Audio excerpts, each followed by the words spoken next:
Number 1 से लेकर 5 तक क्वेश्चन हम लोग कर चुके हैं। जिन लोगों ने नहीं देखा वो इससे पहली वाली वीडियो देख ले जाकर। और अब हम लोग शुरू कर रहे हैं क्वेश्चन नंबर 6। तो जो भी क्वेश्चन दिया रहेगा, जैसे दिया है cos x का पावर 3 sin स्क्वायर x का पावर 5, सबसे पहला स्टेप उसको y बराबर मान लेंगे हम लोग। सेकेंड स्टेप में लिखेंगे x के सापेक्ष दोनों पक्षों का अवकलन करने और दोनों पक्षों का अवकलन करेंगे। अवकलन मतलब क्या होता है? दोनों पक्षों में dy dx का मल्टीप्लाई, तो इधर भी हो गया dy dx, इधर भी कर देंगे dy dx। क्या दिया है?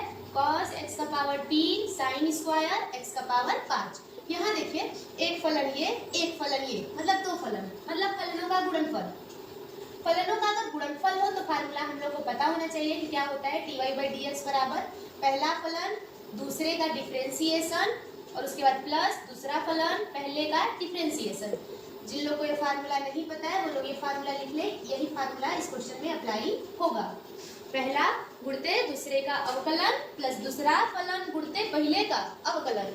इसको मिटा रहे हम, ये फार्मूला आप लोग को याद होना चाहिए। तो यहाँ पर हो जाएगा dy dx, पहला फलन बता दीजिए cos x क्यूब को मान लेते हैं, sin स्क्वायर x का पावर 5 को दूसरा फलन मान लेते हैं। तो पहला फलन क्या है? cos x का पावर 3, दूसरे का अवकलन मतलब कि dy dx sin square x का पावर 5, अब प्लस दूसरा फलन sin स्क्वायर x का पावर 5 और पहले का अवकलन, पहला कौन सा है?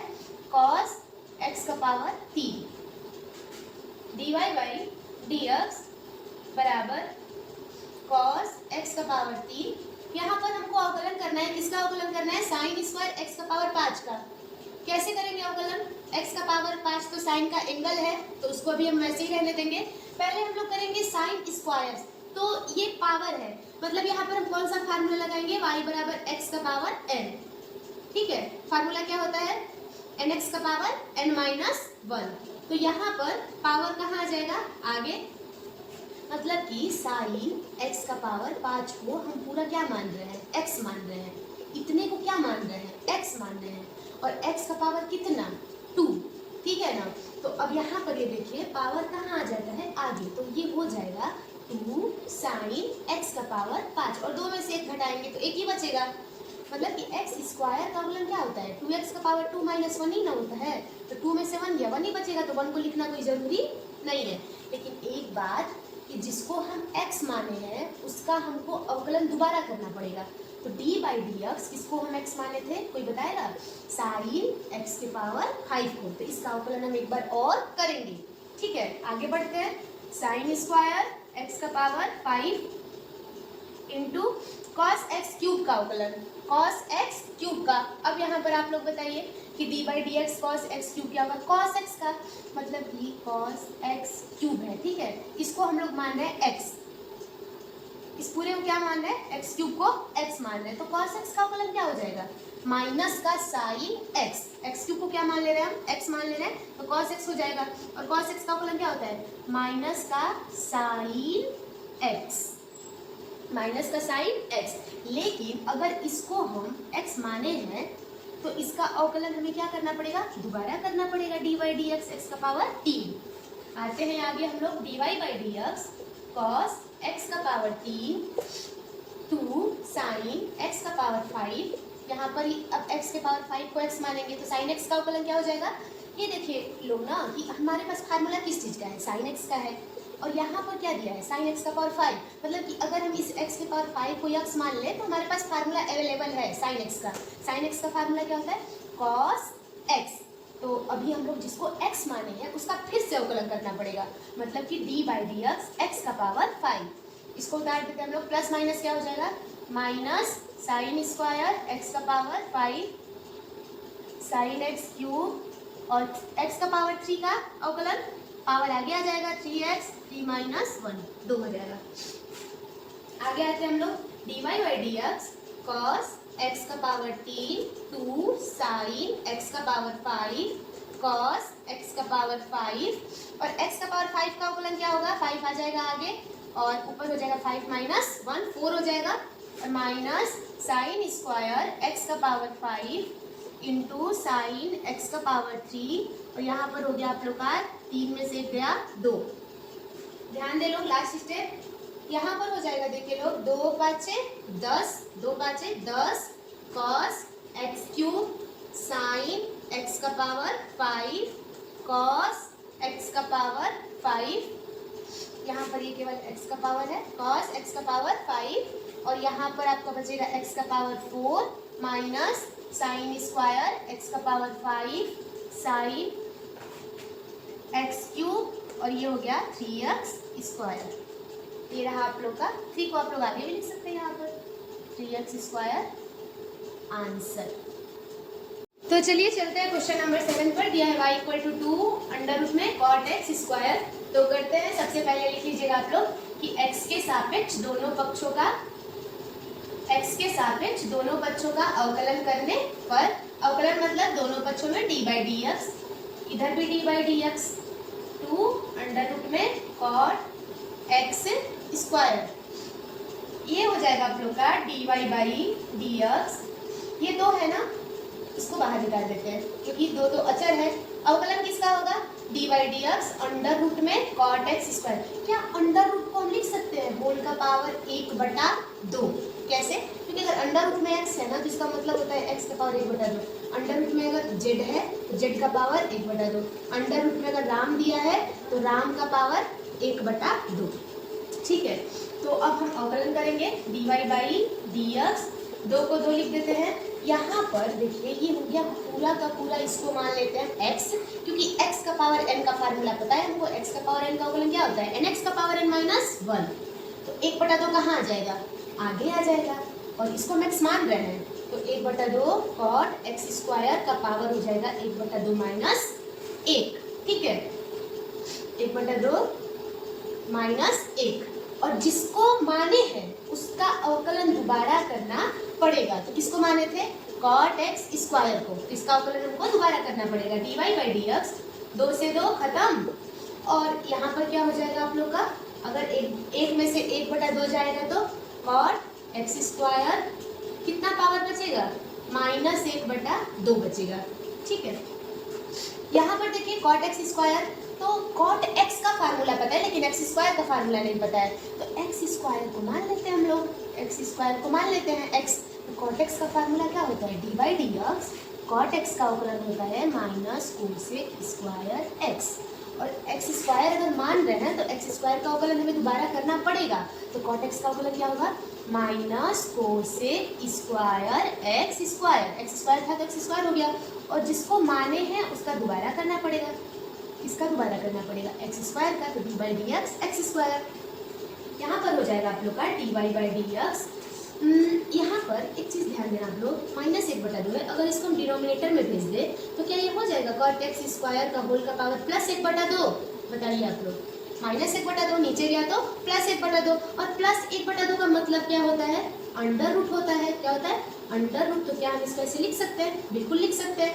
और यहाँ पर आप लोगों का क्या आ गया है, minus cosec square x square, और एक्स स्क्वायर का अवकलन क्या हो जाएगा, एक्स का पावर 2 माइनस 1, 2 में से 1 गया 1 हो जाएगा। तो आंसर आप लोग का आ गया dy by D x equal to minus cosec square x square minus का 2x को आगे लिख सकते हैं, और अपन में under root cot x square. ये रहा आप लोग का आंसर, इसको नोट डाउन कर लीजिए आप लोग कॉपी में। अगला क्वेश्चन क्या दिया है, question number 8, y equal to cos and under root में x। तो लिखते हैं x के सापेक्ष दोनों पक्षों का, x के सापेक्ष दोनों पक्षों का अवकलन करने पर, करते हैं अवकलन x के सापेक्ष दोनों पक्षों का अवकलन करने पर। तो इधर भी डी बाई डी एक्स, अवकलन मतलब इधर भी डी बाई डी एक्स और इधर भी डी बाई डी एक्स। तो यहाँ पर क्या हो जाएगा, यहाँ पर हो जाएगा आप लोग का dy by D x cos under root में x है। ठीक है, लेकिन हमारे पास फार्मूला किसका है, हमारे पास फार्मूला cos x का है। cos x का फार्मूला क्या होता है, dy by D x, cos x का अवकलन क्या होता है, cos x का अवकलन माइनस साइन x होता है। तो अंडर रूट x को हमको x मान के करना पड़ेगा, तो अंडर रूट x का अवकलन दोबारा होगा, जिसको मानते हैं उसको दोबारा करते हैं। तो यहाँ पर माइनस हो जाएगा, साइन हो जाएगा, अंडर रूट x हो जाएगा, लेकिन फिर से करना पड़ेगा हमको अवकलन अंडर रूट x का। और बहुत लोगों को तो याद होगा कि अंडर रूट x का अवकलन होता है 1/2 under root x। D y d x बता रहे थे। अंडर रूट एक्स का अवकलन कितना होता है 1/2 अंडर रूट एक्स। अगर आप लोग को याद है तो आप लोग डायरेक्ट प्रूफ कर सकते हो, जिसको याद नहीं है वो कर सकता है। Sine under root x d by D x, under root का मतलब होता है एक्स का पावर 1/2। एक्स का पावर एन का फार्मूला लगाया आप लोग। एक्स का पावर एन का फार्मूला क्या होता है एन एक्स। पावर कहाँ जाएगा आगे, और x में से 1/2 में से 1 घट जाएगा। पावर में से क्या होता है घट जाता है। कितना बचेगा 1 में से अगर 1/2 जाएगा तो 1/2 बचेगा। प्लस बचेगा कि माइनस बचेगा, माइनस बचेगा क्योंकि 1 बड़ा है। 1 का साइन क्या है minus. D Y by D X आ गया आप लोग का answer minus sign under root X 1/2। और अगर x का पावर माइनस 1/2 नीचे आएगा तो वो हो जाएगा x का पावर प्लस 1/2, और प्लस 1/2 को क्या लिख सकते हैं अंडर रूट में x।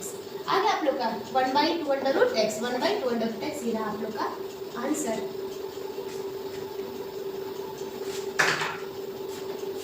इसको नोट डाउन कर लीजिए आप। तो चलिए चलते हैं क्वेश्चन नंबर 9 पर। दिया है कि सिद्ध कीजिए कि फलन f(x) बराबर मॉड में x - 1 x बराबर 1 पर अवकलित नहीं है। तो हमको इसकी डिफरेंशिएबिलिटी चेक करनी है। तो कैसे चेक करेंगे, अगर यह फलन सतत होगा तो यह अवकलित भी होगा। जैसे कि अगर कोई फलन कंटिन्यूअस होता है तो वह डिफरेंशिएबल भी होता है, और अगर कंटिन्यूअस नहीं होता है तो वह डिफरेंशिएबल भी नहीं होता है। इसका मतलब कि अगर कोई फलन सतत है तो वह क्या होगा अवकलित भी होगा, और अगर सतत नहीं है तो वह अवकलित भी नहीं होगा। तो इसकी सततता को चेक करते हैं। तो सततता के लिए यहाँ पर फार्मूला लिखा गया है left hand derivative and right hand derivative का। हमने एक पॉइंट लिया है x = c पर, तो लिमिट h टेंडिंग टू 0 ये वाला माइनस h, इधर ये वाला फार्मूला राइट हैंड डेरिवेटिव का। तो ये फार्मूला आप लोग के माइंड में रहना चाहिए। चलिए शुरू करते हैं। सबसे पहले फलन को लिखते हैं। फलन क्या दिया है f(x) बराबर मॉड में x - 1। चेक करते हैं एट x = 1 पर फलन क्या है हमारा। तो f1 बराबर 1 - 1, 1 में से 1 गया मॉड में 0, जिसकी वैल्यू क्या आ गई 0। अब हम दोनों लिमिट पर चेक करते हैं, लेफ्ट हैंड पर भी और राइट हैंड पर भी। तो सबसे पहले लेफ्ट हैंड डेरिवेटिव पर चेक करते हैं हम लोग। Limit h tending to 0 f c के यहाँ पर एट x = c था, लेकिन हमारे क्वेश्चन में एट x = 1 है। तो जहाँ जहाँ वहाँ पर c है वहाँ पर हम क्या रख देंगे 1 रख देंगे। तो 1 - h माइनस f1, और अपॉन में क्या हो जाएगा -h। ठीक है, इसके बाद देखते हैं h - 0 1 - h की वैल्यू कैसे निकलेगी। सुनिए लोग ध्यान से देखना। f(x) बराबर कितना दिया है मॉड में x - 1। हमको क्या निकालना है x की जगह पर 1 - h की वैल्यू निकालनी है, तभी तो यहाँ पर पुट कर पाएंगे। तो अब यहाँ पर x की जगह क्या रखा 1 - h, इधर भी x की जगह 1 - h रख के देखते क्या आता है। 1 में से 1 खत्म, मॉड में -h आ गया, और मॉड में है तो इसकी वैल्यू हम क्या ले सकते हैं h ले सकते हैं। तो यहाँ पर क्या हो जाएगा f1 - h की वैल्यू क्या आ गई h आ गई, और f1 की वैल्यू हम लोग निकाल चुके हैं 0 अपॉन में -h। तो limit h tending to 0, h में से 0 गया h -h, ये कितनी आ गई -1। अब हम लोग चेक करते हैं right hand limit, right hand derivative. ठीक है, इसको थोड़ा सा बता देते हैं। लिमिट h टेंडिंग टू 0, ये रहा राइट हैंड डेरिवेटिव का फार्मूला। जहाँ c है वहाँ जहाँ c है वहाँ h रख देंगे हम, और यहाँ पर -f1 अपॉन में h। ठीक है, अब यहाँ पर आप लोग देखें limit h tending to 0, limit h tending to 0 f1 + h की वैल्यू निकालनी है ना। fx की वैल्यू कितनी है मॉड में x - 1। ठीक है, हमको निकालनी है 1 + h की वैल्यू।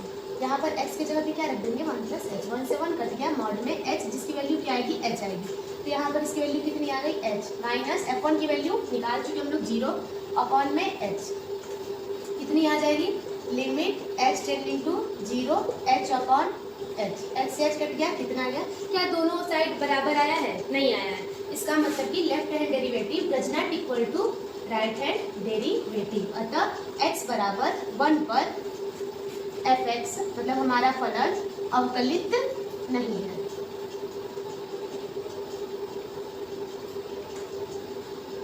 ये रहा आप लोग का क्वेश्चन, इसको नोट डाउन कर लीजिए।